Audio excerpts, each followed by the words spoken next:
l'apostolique, c'est de vivre en eux.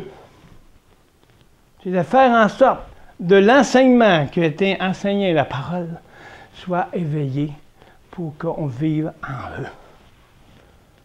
On va arrêter tout langage différent. Oui, le même langage. Paul l'a dit très bien, on n'ira pas là aujourd'hui. Mais bien que j'emporte la mission, mais j'emmène l'assemblée apostolique. On va voir ces choses-là. Les enseignements sur l'assemblée. Il n'y a pas de division en Christ. Si on est divisé nous-mêmes, en nous-mêmes, à cause de fautes, de connaissances ou de fautes, de faire en sorte que je ne marche pas dans le chemin, les trois, je vais diviser les autres parce que la parole va venir de moi. On est sectaire nous-mêmes avec la parole. Parce que moi, je la crois comme ça. Mais l'autre la croit comme ça. Comment je peux parler avec l'autre?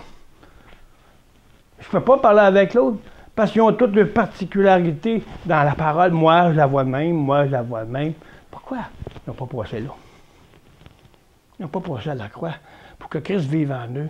Une seule pensée, un seul Père, un seul baptême, comme Éphésiens 4 nous enseigne.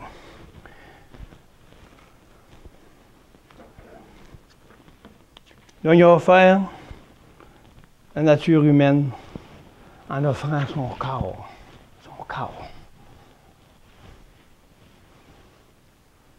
Si Jésus n'aurait pas eu le Père et le Saint-Esprit pour aller jusqu'à la croix, pour donner sa vie, il n'aurait pas pu le faire. Donc, oui, il a envoyé son Fils. Mais qui a envoyé le Fils? C'est marqué dans Jean 3,7. Dieu a envoyé son Fils. Il n'a pas dit le Père. Le Dieu. C'est eux qui sont venus. C'est la même chose pour nous. Comment pouvons marcher dans cette dimension si nous n'avons pas le Saint-Esprit pour pouvoir autoriser, pour le laisser nous transformer? Pour comprendre l'enseignement du Saint-Esprit. Il dit, il vous conduira dans toute la vérité. Il vous enseignera. Mais, qu'est-ce qu'on fait? On s'enseigne nous-mêmes avec des grosses affaires, une intelligente étude. Une bonne étude. Ils ont l'esprit. Mais Dieu, maintenant, va éveiller ces esprits-là. Cet esprit de Dieu qui ont étudié la parole. C'est pour ça que toutes sortes de façons que Dieu emploie pour que la parole fonctionne. Et quand le temps est venu maintenant, le réveil de la parole qui va se manifester dans le peuple de Dieu. Et ceux qui entendront ma voix me suivront parce qu'ils connaissent leur maître.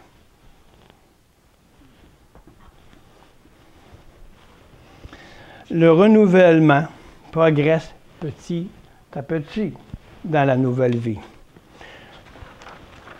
Chacun en particulier a un don suivant, la grâce que Dieu décide de lui accorder selon sa mesure. Pas la mesure de l'homme, avec son intelligence et ses facultés, d'avoir on appelle ça des super. C'est la sagesse du monde. Dieu l'a détruite. Mais la mesure de notre Seigneur en nous. Quand que il dit dans Éphésiens, la mesure parfaite. On a une mesure parfaite en nous. Qui va faire en sorte que toutes les mesures ensemble se lient ensemble pour faire la perfection complète de Jésus-Christ pour la venue. Et c'est là qu'il va intervenir.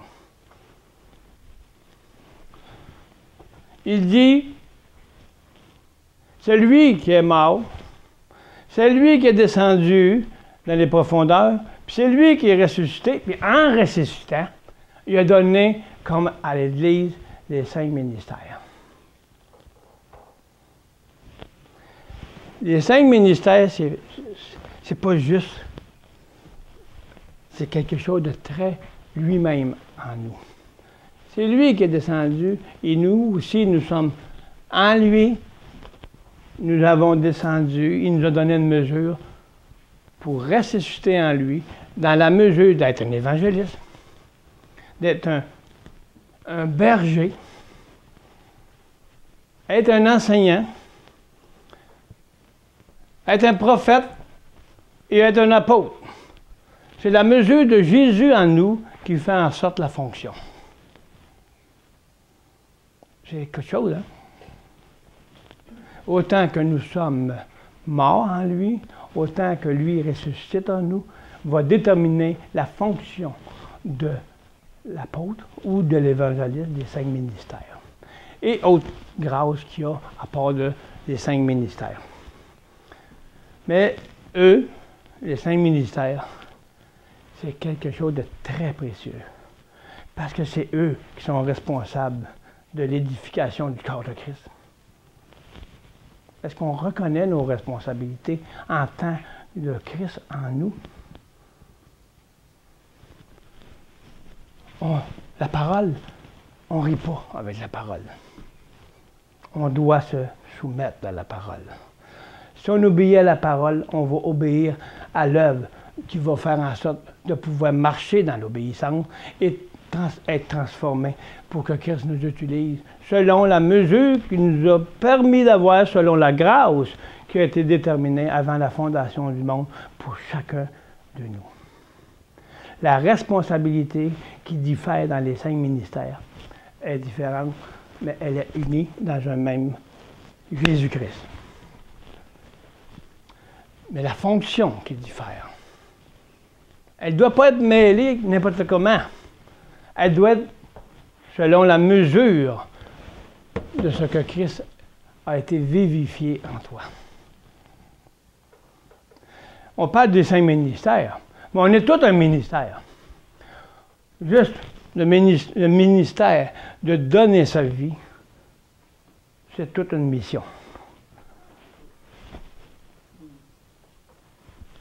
La plus grande mission qu'on ne peut pas faire pour le Seigneur, c'est de donner sa vie.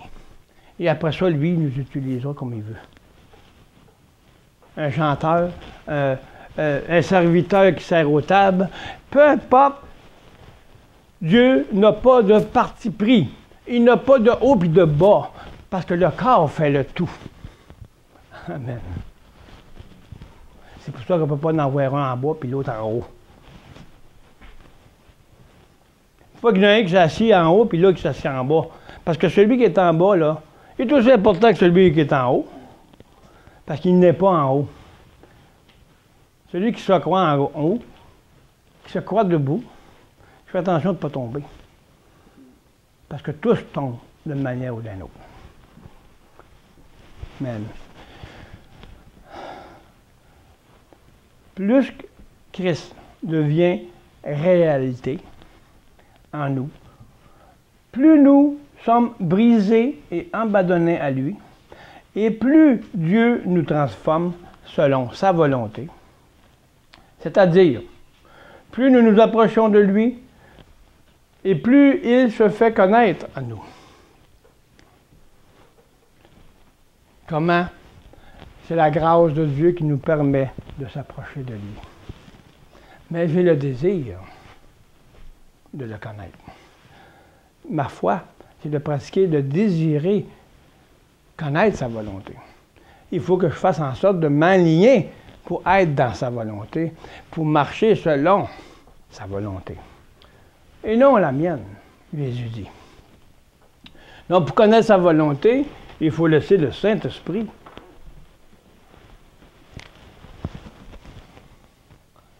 connaître l'Esprit de Jésus.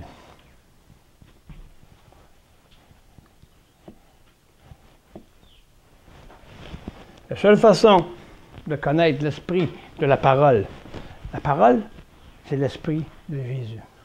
C'est l'Esprit de Dieu.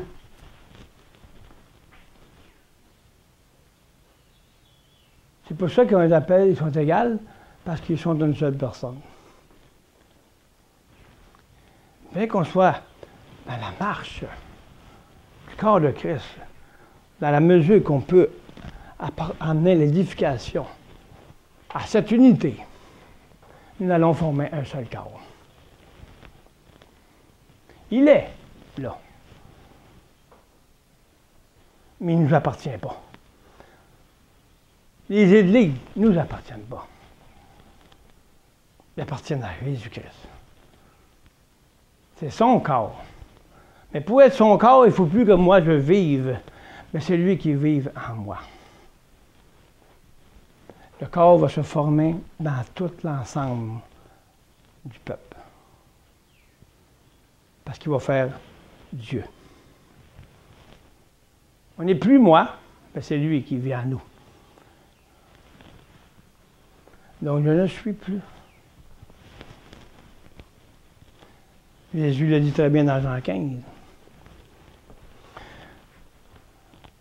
Dans 1 Corinthiens 3, 18, que personne ne fasse donc d'illusion sur ce point. Si quelqu'un parmi vous vise à être sage aux yeux de ses contemporains, et où il s'imagine l'être selon les normes de ce monde, je lui conseille de commencer par reconnaître sa folie. Tu sais, Paul, il ne mangeait pas ses mots, hein? Cling! Mais il dit la vérité. Il aimait, il pouvait se faire tuer pour la parole. Il y en a des témoignages vivants, notre apôtre Wangui, il y a eu des témoignages, il y a des témoignages qui pourraient nous compter, qui ont vécu. Ils l'ont même amené au temps pour le juger. Mais Dieu, il avait envoyé un homme, là, puis il a dit, si vous faites ça, vous allez être maudit. Hein, c'est ça, hein? Parce qu'il pouvait être, il touchait un homme de Dieu. Ils ne peuvent pas l'emprisonner. L'autre homme a dit, si vous faites ça, la colère de Dieu va se mettre ici. Ils ont lâché. C'est des témoignages vivants. Il y a Paul, mais on a des apôtres ici qui travaillent pour le Seigneur.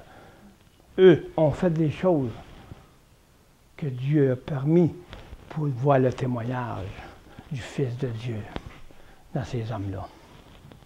Il y en a aujourd'hui. C'est pas fini. Ils sont prêts à se lever parce qu'ils ont vécu. Puis on va se lever ensemble. Parce qu'ils sont prêts, les fils.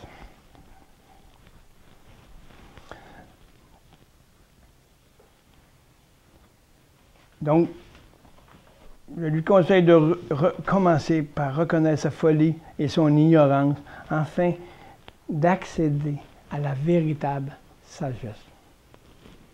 On sait c'est quoi quand que Paul nous parle de la sagesse humaine, il le détruit, ainsi de suite.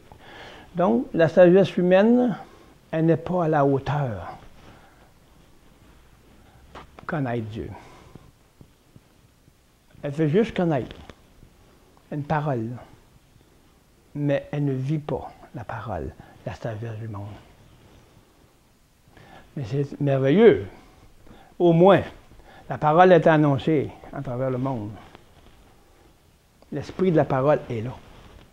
Là, maintenant, comme je parlais avec l'apôtre Manuel, il va éveiller maintenant une nouvelle Pentecôte.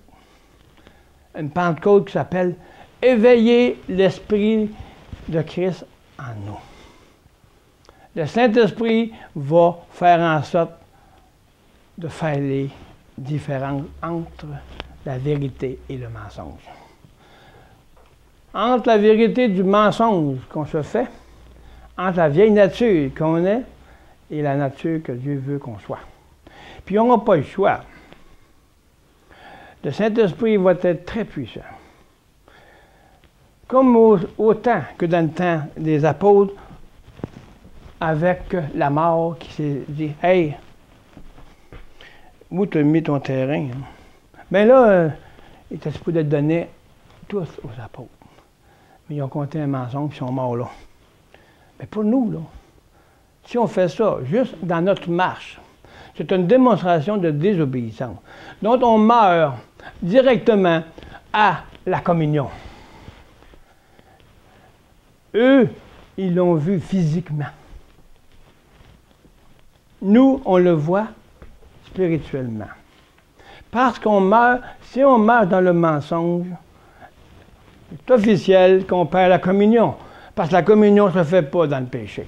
Donc, on meurt à la réalité de cette conscience qui fait en sorte d'être en communion dans le Seigneur, par le Saint-Esprit.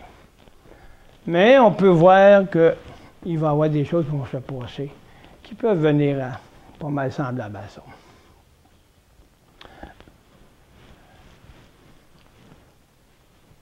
Parce que le feu du monde n'est rien à côté du feu du Saint-Esprit. Il va le renverser. Puis c'est ça qu'il faut démontrer avant la venue du Seigneur, que lui, elle est tout-puissant. Par l'Église, glorifier le Père par Jésus-Christ qui se lève dans l'épouse. C'est ça la mission.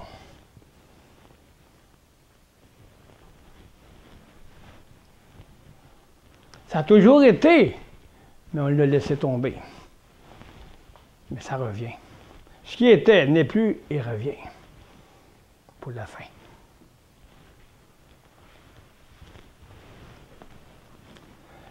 Oui, ce qui était caché dans notre vie naturelle est maintenant à découvert à cause de l'humilité qui nous mène à accepter la discipline de la croix par le Saint-Esprit, par l'Esprit Saint. On parle de l'Esprit Saint. On parle du Saint-Esprit. Qu'est-ce qu'est l'Esprit? L'Esprit de la parole de Dieu. L'Esprit Saint, c'est un esprit qui est sanctifié, qu'elle est à part de toute chose du monde. On parle de l'Esprit Saint. L'Esprit Saint m'a dit, elle est en moi, l'Esprit. Mais qu'est-ce qui fait dire les choses de cet esprit qui est en toi? C'est le Saint-Esprit. Si on laisse conduire le Saint-Esprit à notre esprit qui est dans la parole, le libre accès va permettre et laisser toute autorité au Saint-Esprit que la discipline de la croix et autres, que l'Esprit qui est en toi va pouvoir le divulguer, le témoigner, parce que le Saint-Esprit a toute la puissance autorisée de le faire. Ce n'est plus moi qui parle. Il se sert de l'Esprit de Christ en moi pour parler. Je n'ai pas écrit tout ce que je vous dis. Je n'écris pas. Je prends un paragraphe et l'Esprit. Il est libre. Mais je n'ai pas fait d'avance un message de 2 jours pour l'emmener un matin. Le Saint-Esprit a besoin d'être libre par un esprit libéré d'une conscience lavée par le sang. Pour que tout le Père, le Fils, peuvent être libres pour que le Saint-Esprit unisse leur parole, la parole qui dévule de la bouche.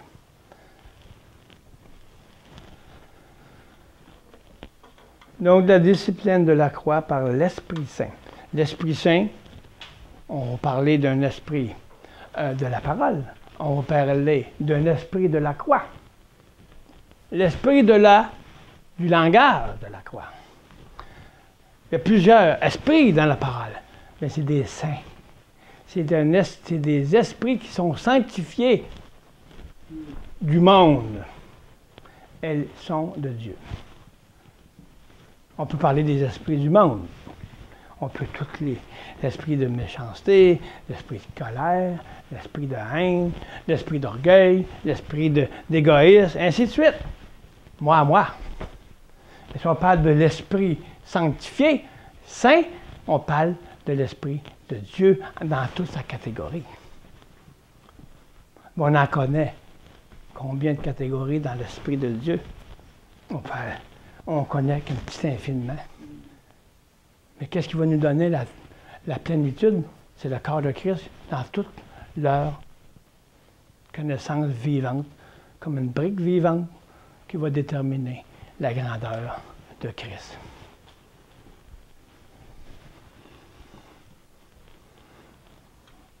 Mais le Saint-Esprit doit être à l'œuvre pour que cet Esprit Saint qui est en nous se manifeste. Avec pureté et vérité. Vérité veut dire être vrai, qu'on puisse voir, pas juste entendre.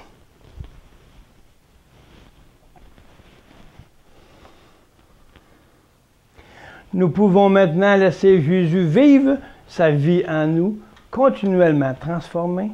Nous prenons de plus en plus du terrain que Christ nous a déjà acquis. Le terrain de notre mesure, que préparé d'avance pour qu'on marche dedans. Dans l'œuvre préparée d'avance. Ainsi, nous pouvons contempler la gloire de Dieu en son Fils. Voyez-vous? On ne contemple pas les âmes parce qu'ils sont des gros doctorats, grosses connaissances. Non, on contemple celui qui est en nous. C'est lui, le chef.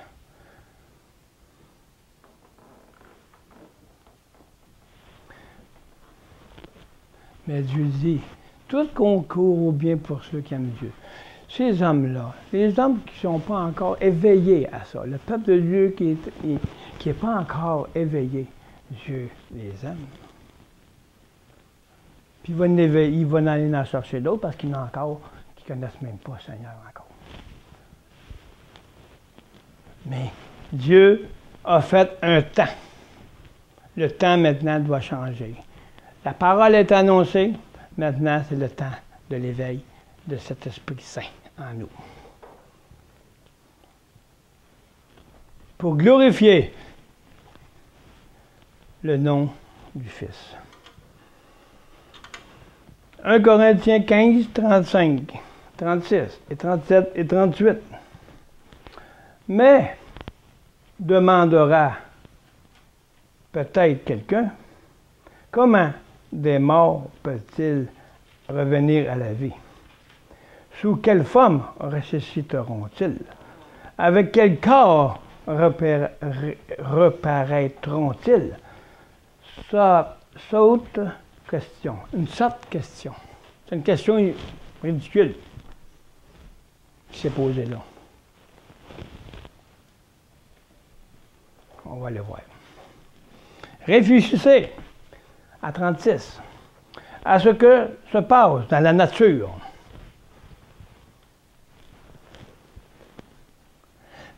Amen.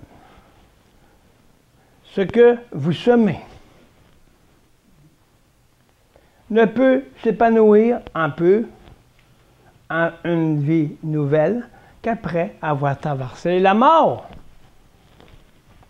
Hey! C'est clair, hein? Après avoir traversé la mort.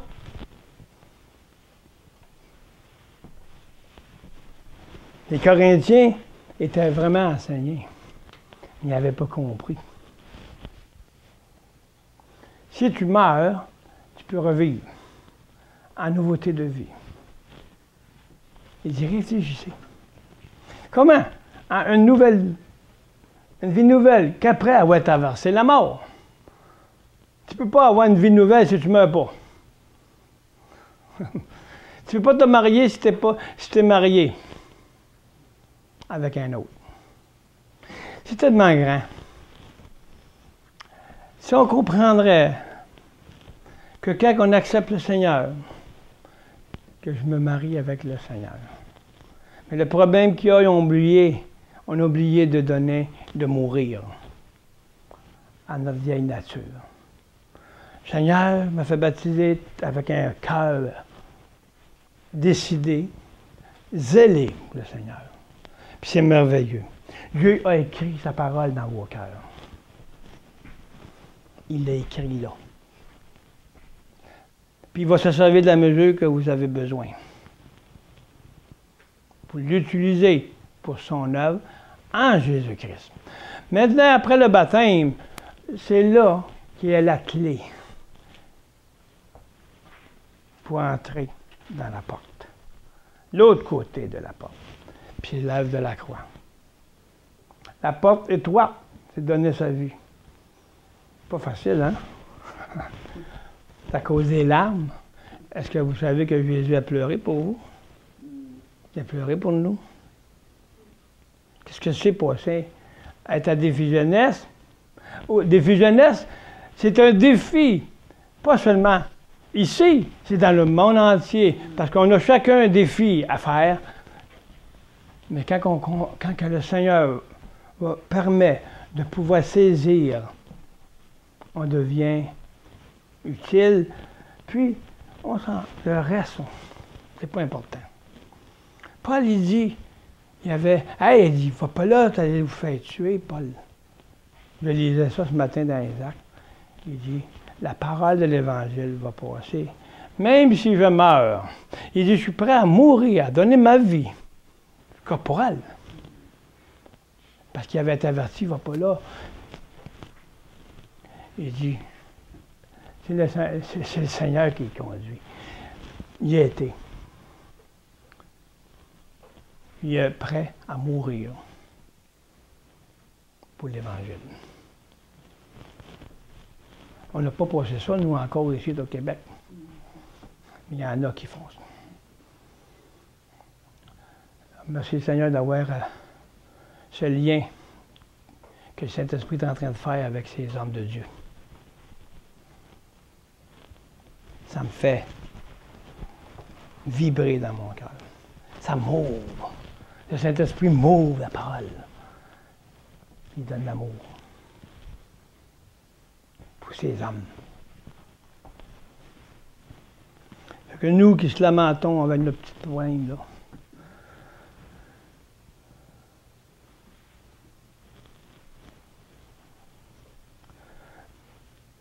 on parle de qui se passe dans la nature. Ce que vous semez ne peut être s'épanouir en une vie nouvelle qu'après avoir traversé la mort. On parle de nature, on parle des natures. La nature de Dieu. On parle de nature, de la croix qui doit, la nature du monde, la nature pécheresse doit mourir pour avoir une vie avec une nature nouvelle. La nature divine. Je ne peux pas avoir une autre nature si je ne mets pas mon ancienne nature. Parce que mon ancien mari, dans ma nature humaine, dans ma nature terrestre, c'était le diable. L'abomination. Si je veux maintenant marcher dans une nature divine, libre, il faut qu'elle meure. L'épouse, c'est bien plus grand que juste un mot. C'est l'éternité. C'est pas juste aller jusqu'à temps que le Seigneur revienne. Elle est pour l'éternité. On attend toutes sortes d'affaires, hein? Ah, on espère que ça va bien aller dans votre couple jusqu'à temps que le Seigneur revienne. C'était une belle parole, hein? Mais c'est ridicule. Dieu nous marie pour l'éternité. On ridiculise Dieu. Dieu dit, ce que Dieu unit, que l'homme ne vienne pas le désunir.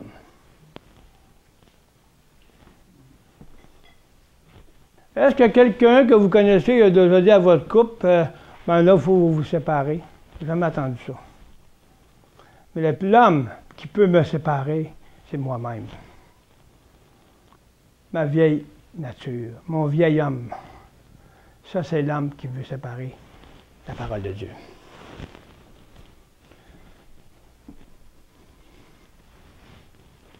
On confond n'importe quoi avec n'importe quoi. Fait que c'est de la mêlée. C'est mêlé, premièrement, que le vieil homme ne vienne pas séparer notre couple dans le Seigneur. Christ en nous, c'est mon époux. Que la vieille nature ne vienne pas séparer.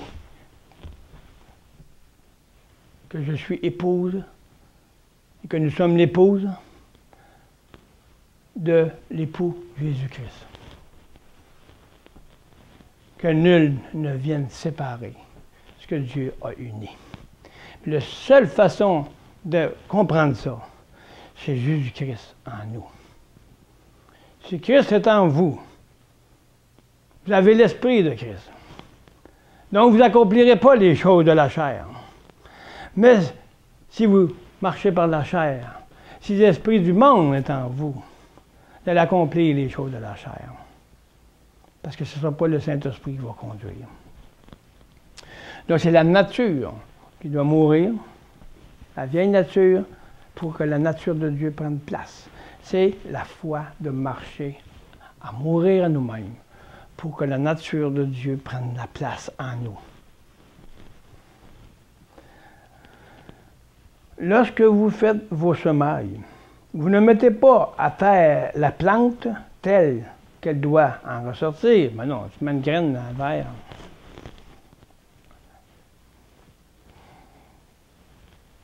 C'est comme la graine de sénévé dans vous. La graine de sénévé de foi. Elle n'est pas poussée encore quand tu la mets dans la terre. Il faut avoir le temps qu'elle se développe, elle casse, elle se brise, elle vient toute pourrie, hein? Elle vient toute pourrie, là. Puis là, elle sort une petite ferme qui sort. Le grain de foi, de sénévé, doit être semé. Il est semé. Mais maintenant, il faut qu'il pousse en nous. Qu'il peut faire pousser la foi en nous? C'est le Saint-Esprit. La foi, c'est Christ en nous. La foi, c'est sa foi qui doit prendre la place de notre foi intelligente.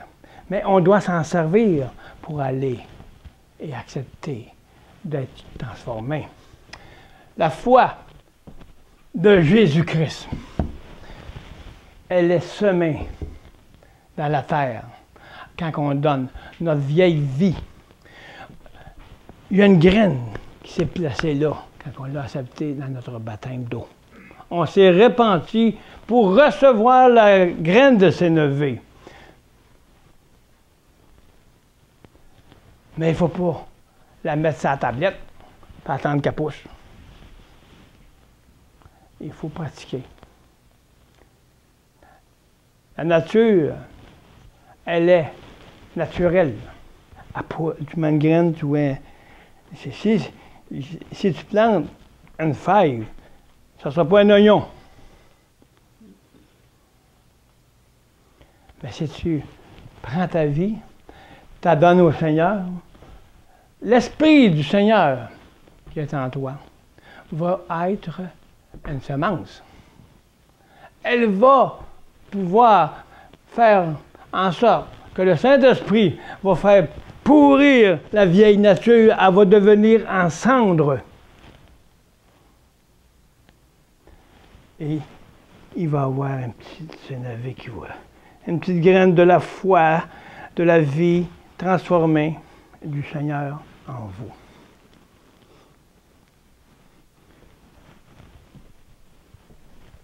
Il faut qu'elle soit brisée et qu'elle s'abandonne, qu'elle s'humilie, qu'elle ne critique pas. Avez-vous déjà vu ça, une graine de fève qui est poussée, qui critique? Hein? Elle ne doit pas critiquer, elle se laisse pousser. Faisons la même chose. Elle ne doit pas bougonner. Elle doit accepter. Elle doit marcher intelligemment selon la parole. Elle doit se soumettre. Elle s'est soumise à la nature, la petite graine. Elle a poussé. La graine qui est en nous, c'est la graine de la parole, la semence. Le Saint-Esprit a semé la parole de Jésus en nous, qui l'a scellée. L'œuvre de la croix va faire en sorte de la faire grandir. Parce que je crois et je sais par la foi qu'il faut que je pratique l'obéissance pour que ce grain de sénévé s'élève en moi. C'est Jésus, la parole. Jésus dit, si ayez la foi gros comme un grain de sénévé, vous torcherez les montagnes. C'est quoi ça? Moi, je ne suis pas capable. Avec ma foi. Avec moi, ma foi. Si je ne meurs pas, je suis pas capable de rien faire. Jésus dit, si vous ne restez pas en moi, vous ne pouvez rien faire. C'est Jésus qui le fait, passer la montagne. Parce que pour qu'elle puisse tasser les montagnes, cette foi-là, elle doit être une mesure vivante pour qu'elle puisse dire non à la montagne. Qu'il vente, qu'il y ait une tempête, que quoi que ce soit qui arrive, elle ne pourra pas être dérangée. La foi qui est en toi. Parce qu'elle est devenue vivante, elle est pratique, elle est puissante. Parce que c'est eux qui nous tiennent dans la marche de la foi.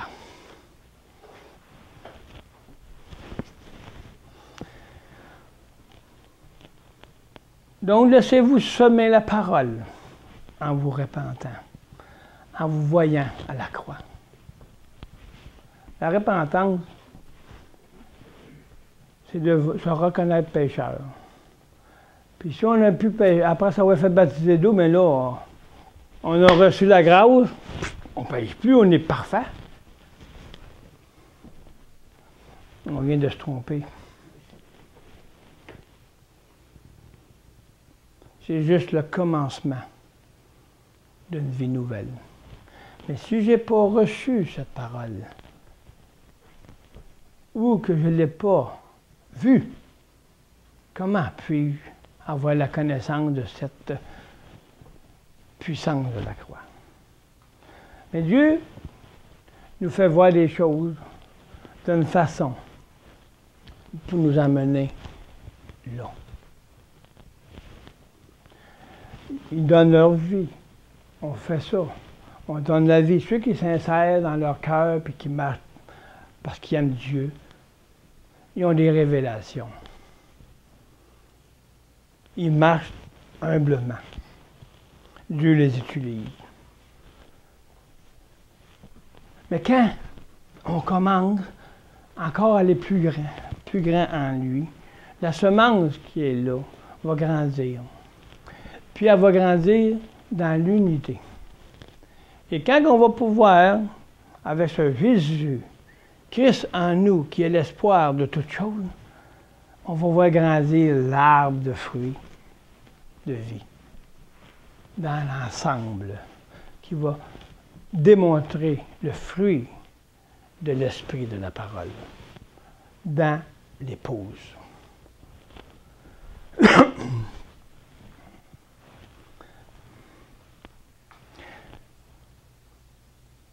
Mais une simple graine, une graine de blé, par exemple, ou quelques autres semences, et Dieu la fait croître. Il lui donne la forme qu'il veut. Est-ce que les pommes, un arbre de pommes, est-ce qu'il est tout formé de la même façon? Les pommes, il doit y avoir une différence entre elles. On voit les feuilles, il n'y a pas une feuille qui est pareille. Mais ils ont leur mesure pour être belles, les fleurs. Elle s'épanouit, la fleur, elle se rouvre, elle sent bonne. Elle ne critique pas la fleur dans l'arbre, elle dit « Regardez-moi, je suis belle. Regardez Jésus en moi, comment il est beau. » Elle ne bougonne pas. Elle fait juste dire « Elle est belle. Regardez la belle rose qui est là. » Elle s'épanouit dans le Seigneur. À pas d'Emmanuel, il a regardé les colombes. Il chante au Seigneur. Il chante au Seigneur. Ils n'ont pas critiqué le matin, les autres. Ils sont mis au rôle-poil, puis...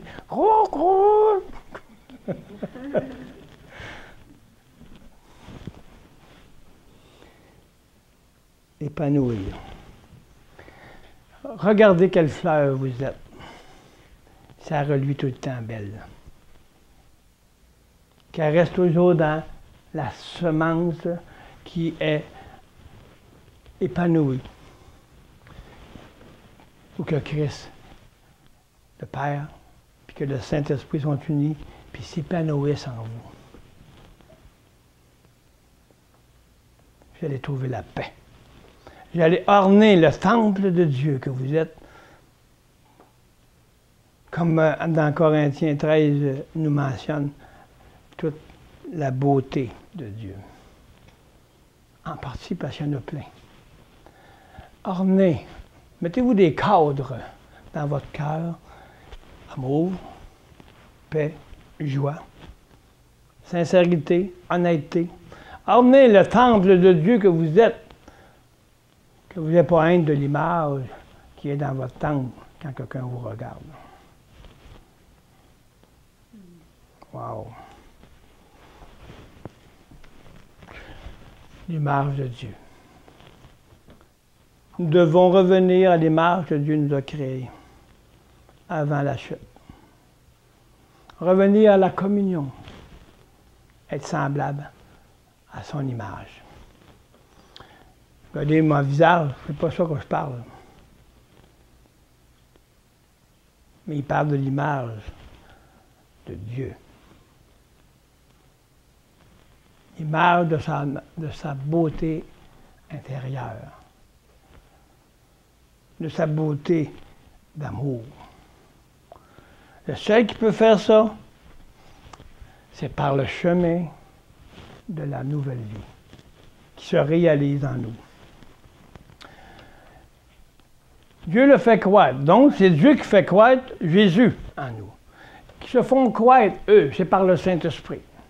Ils se font croître ici, pas là. Il faut que cela meure pour que Jésus croisse en nous. Croître veut dire de partir d'en bas comme une graine de sénévé qui est la parole Jésus-Christ, qui devient vivante et plus il va, plus il a expérience dans la nature divine, plus il croit et plus il grandit. Mais c'est pas nous qui faisons ça. C'est le Saint-Esprit qui fait ça. Mais ça prend les trois pour qu'un fonctionne. S'il en manque un, si j'ai pas, c'est sûr que Dieu, lui, moi, quand je parle, c'est d'être conscient de ce qui se passe en nous. Si on est conscient de la façon que Dieu opère en travers nous, c'est là que nous sommes réels et conscients de ce que nous sommes en Jésus-Christ.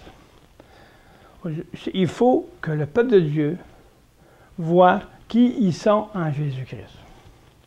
Et quand ils vont voir ça, ils vont être transformés. Parce que ils vont voir l'épanouissement.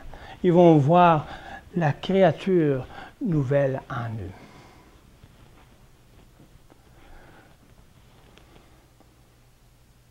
Donc, la forme qu'il veut selon son plan. Chaque semence correspond à une structure particulière qui lui est propre selon son espèce. Donc, on prend les fruits, on prend toutes sortes d'arbres qui sont selon leur espèce. Mais ici, on parle non seulement de la nature des arbres et ainsi de suite, on parle de la nature humaine. La nature transformée en Jésus-Christ, elle y est à chacun de nous particulièrement. Parce que chacun de nous est une partie de la perfection, de la mesure, pour pouvoir servir et faire l'arbre de vie. Donc, en lui, nous avons tout. Il est parfait en nous. Mais il a besoin des mesures pour former et faire à sa propre image, selon la mesure de chacun. Amen. Nous allons prendre un temps pour aller à la toilette, 10 minutes, et après ça, on continue.